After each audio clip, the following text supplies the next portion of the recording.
Strong storms hammered parts of Central Florida, prompting tornado warnings in several of our local counties and a ground stop at Orlando International Airport. I think we'll be here for a while. On WFTV tonight, we're showing you some of the hardest hit areas and the impacts they're having on hundreds. Just going to try to wait it out, and if not, just try to find a hotel to go to until then. Then the family of this local father wants to see his killer behind bars. They say he was turning his life around, even opening a business when someone shot him in downtown Orlando. I want justice, like, for our family. What we're learning about the moments leading up to this video and the victim's final moments as his car crashed into a building. And a little bit of relief is coming for some residents who've complained about nasty water for years.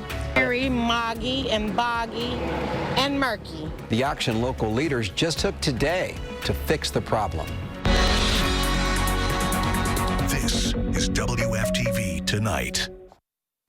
A very busy weather alert day has finally come to an end, but the effects of stormy weather today could linger across Central Florida for a little while longer. Good evening, I'm Greg Warmith. And I'm Martha Sigalski. Our team of meteorologists was live all day, bringing you a live look at the conditions as back-to-back tornado warnings were issued across our area. Fortunately, we were spared any major damage, but that weather did bring operations at Orlando International Airport to a halt. A ground stop, in fact, Martha, was put in place for more than 5 hours, delaying hundreds of flights at Orlando International Airport, and some travelers won't be making it to their destinations tonight. At least 60 flights have been canceled at the airport today, and that's where we find Rafael Pires. And Rafael, you talked to folks who were forced to make contingency plans due to the weather. Yeah, so the weather caused some serious headaches for travelers. In fact, for several hours, a lot of the people I spoke with earlier today had no idea when they'd be getting to their destinations. A long day for a lot of people, but it does seem like most of the people we spoke with today were some of the lucky ones and actually made it to their destinations tonight. However, we do know that at this hour there are still several delays and, again, at least 60 cancellations today. For now, reporting live from Orlando International Airport, I'm Rafael Pires, WFTV Tonight. And along the Panhandle, it was a real mess, a different story than our weather story. The National Weather Service says there were several tornadoes near Defuniak Springs, Panama City, and another that crossed I-10 near Mariana.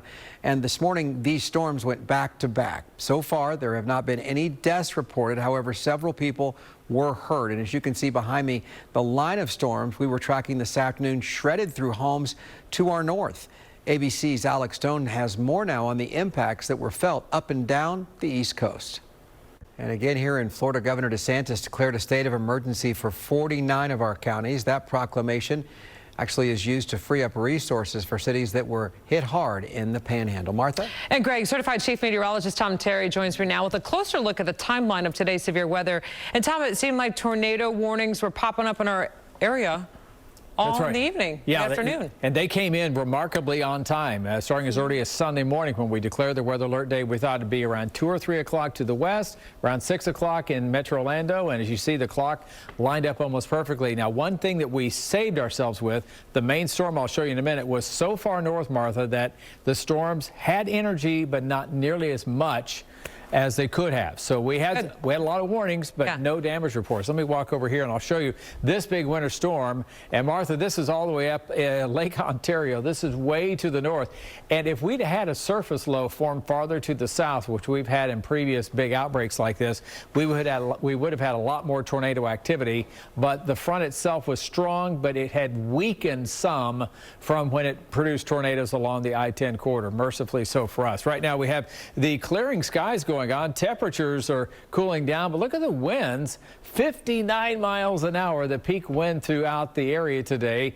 I'm sure we had a little bit of damage here and there, but nothing that really has been overly done. So that's good for today. Now for tonight, cooler and dry. We get our sunshine back tomorrow. Then future track times out yet another batch of storms coming in. I think this will be a little bit different than the one that we just went through, but we still have another big winter storm.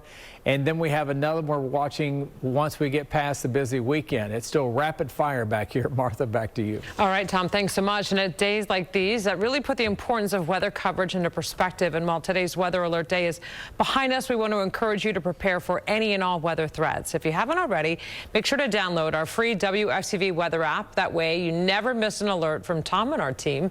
It's available on the Apple App Store and on Google Play. Right now, Orlando police still searching for the person who killed this father over the weekend. They say Terry Rivers was shot in a parking garage as bars were closing downtown. Witness video captured the moments that followed. It shows Rivers' car crossing the street and then crashing into a building. And tonight, Sabrina Maggiore spoke to his family about what they believe motivated the shooting, as well as the justice they're seeking for his murder. Anyone with information about this case being urged to contact the Orlando Police Department or Crime Line. The Orange County Sheriff is standing against a proposal to let people as young as 18 buy a rifle in Florida. Right now, you have to be at least 21 years of age. The potential change could reverse part of a law enacted after the tragic 2018 mass shooting at Marjorie Stoneman Douglas High School in Parkland. Sheriff John Mina says lowering the age to 18 again would be a huge mistake. Say a young person who's been involved in crime and gangs and violence their whole childhood to turn 18 and be able to walk into a gun store and purchase a rifle. During the 2023 session, the House passed a similar bill, but the Senate didn't address the issue. State Representative Bobby Payne, who sponsors the current bill, says he wants to give Second Amendment rights back to law-abiding adults. Just ahead, a local man says thieves stole the trailer he uses to make a living. The technology, it's small, but it was big help here. He used it to track down the stolen property and solve his own case. But first, finally, some relief for some East Orange County residents who have complained about nasty water for years. We're walking you through the $12 million overhaul approved today. Sky Witness 9 on Channel 9 Eyewitness News, bringing you closer to the scene during live breaking news. Sponsored by attorney Dan Newland. It's going to shake up your day if you don't know what to expect when you leave your house. You may need the umbrella at lunchtime. You may not need it on the way home. We'll worry about your commute, what's going to impact you on the roads, how to dress your kids so they're prepared. Because it's not a fun day when you run into something you didn't expect. I want you safe. I want you safe and your family safe as you go about your day. We're here to help you prepare for it. We've got you. Us three, we're on top of it. Eyewitness News this morning, live tomorrow starting at 4:30 a.m. This East Orange County community will finally see a major overhaul of its water service after years of complaining about nasty, stinky water. That's a mess. Today, Orange County commissioners approved a $12 million project that will help extend utility pipes to the more than 300 homes there in Bithlo, a growing area. Nick Pampantona spoke to residents in the community who say they spend a lot of money right now buying their own water in bulk. A toll savings program is back. The Central Florida Expressway Authority once again offering discounts for E-Pass customers on all CFX-owned expressways. Drivers who use 40 to 79 tolls each month will automatically see a big discount, 20%. Anyone who uses 80 or more tolls receives a 25% savings on their toll relief program. All right. Sounds good. Good information. We're getting a new look tonight at the pursuit and arrest of a motorcyclist who tried to take off from deputies. Hands behind your back. Hands behind your back. Can you be careful, please? I got a bag. Please, According to the Marion County Sheriff's Office, Neil Elder refused to pull over after running a stop sign in Ocklawaha last Friday. Deputies say he took off at a high rate of speed with a passenger on his motorcycle. Concerned for that individual, they stopped their chase until Elder was spotted again near the Silver Spring Shores District Office. Eventually, he pulled over, tried to hide the motorcycle, and was arrested. Deputies found fentanyl in Elder's possession and was driving with a suspended license on an unregistered motorcycle. And more now on those strong storms that tore through the southeast, not just us today. We have pictures and videos showing a tree that fell and crushed a vehicle on a highway in Clayton County, Georgia. Police say the driver inside was killed, and you can see just the impact there. Wow.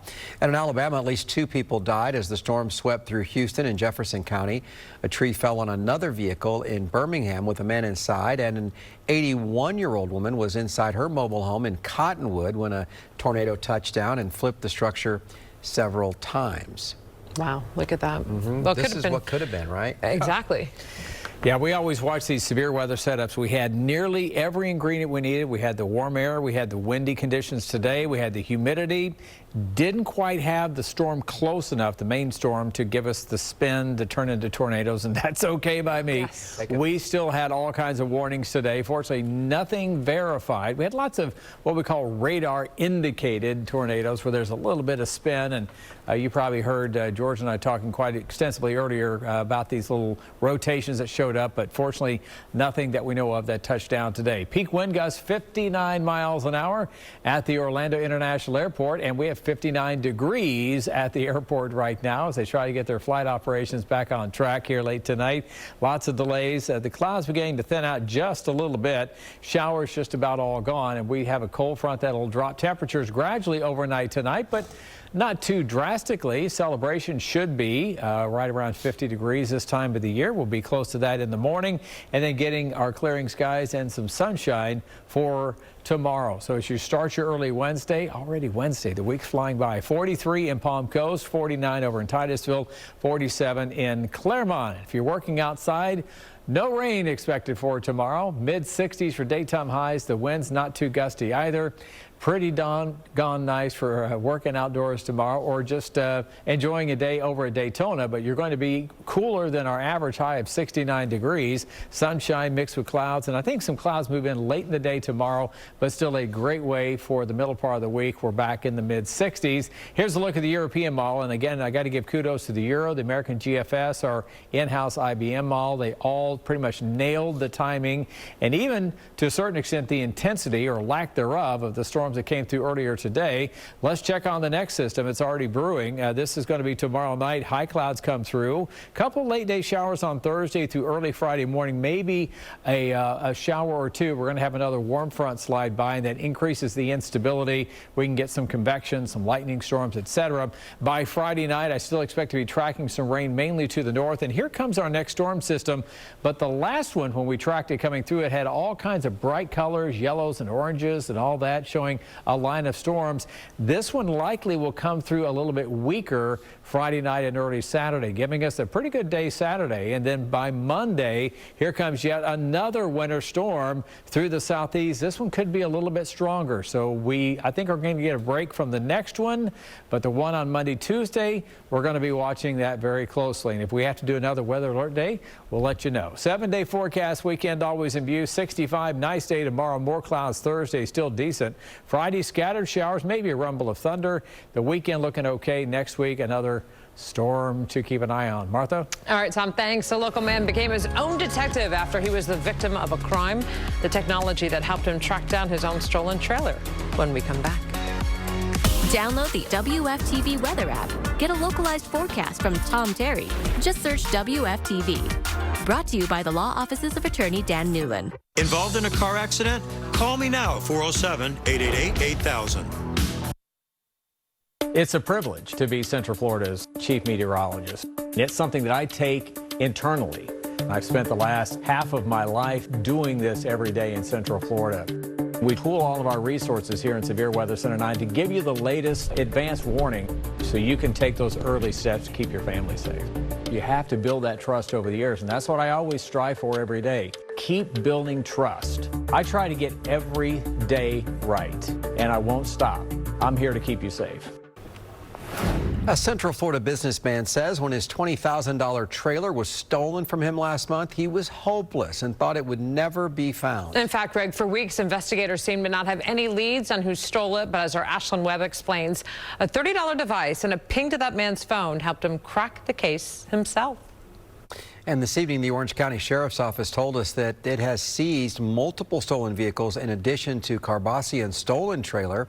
However, they would not comment on if there have been any arrests. Tonight, analysts are calling Florida's tax system the most backwards in the nation, where working class people are disproportionately footing the bill. The study published by the Institute of Taxation and Economic Policy showed the lowest earning workers spend 13% of their earnings on taxes.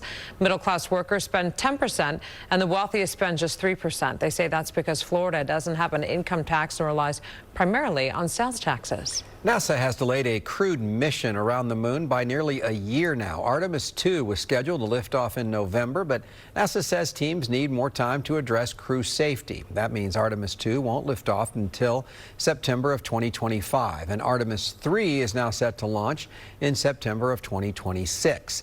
The agency has been taking a closer look at the Orion spacecraft's heat shield.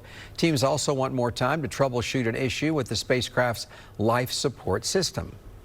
When it comes to the human missions and even the robotic missions, it's better to delay it than to rush into failure and disaster. Always. We want to succeed. The new Artemis timeline will also allow SpaceX more time for the development of its Starship human landing system. Axiom Space will also have additional time for the next generation spacesuits that it is designing. Don't go anywhere just yet. Thomas back with a look at your wake-up weather next. Severe weather updates on WFTV are driven by Toyota of Orlando and Toyota of Claremont. The hardest worker that we've had in the newsroom today, this man right here. Well, yeah, I got a little busy earlier on, and I do apologize for stepping on the very tail end of Final Jeopardy. It was completely inadvertent. We just got our wires crossed. Either way, we made it through without any more ruckus. I did it again, didn't I? I did this a few months ago, too. I didn't mean to then either. Waking up in the morning, temperatures falling to near 50 degrees, and we've got a good-looking day tomorrow. It'll take a technical malfunction to screw things up tomorrow, because I'm not going to be the guy punching on it. 60s for highs, beautiful.